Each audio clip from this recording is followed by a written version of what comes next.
Hi everyone, Nick Dumeyer here, Business Development Manager here at Protegis.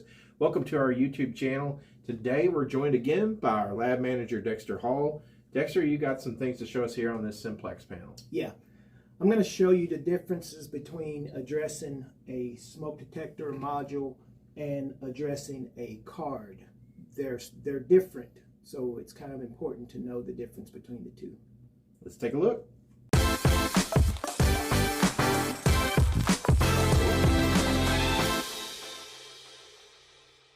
So the differences between setting an address on the actual card and the actual devices, they're backwards.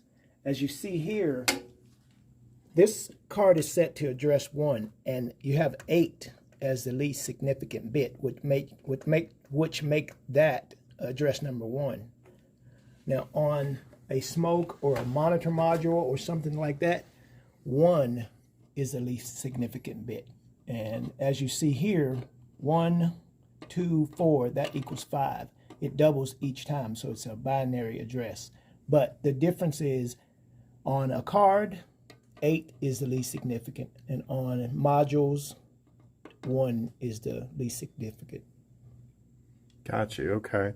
So they just need to watch what they're doing with that when they're going through and actually programming one or the other. Right. Yes, absolutely.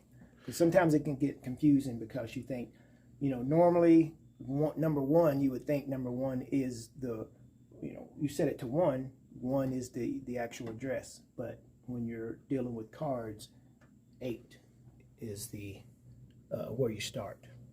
Gotcha. Gotcha. Well, Dexter, hope this helps some folks. If they have any questions, of course, they can give us a call.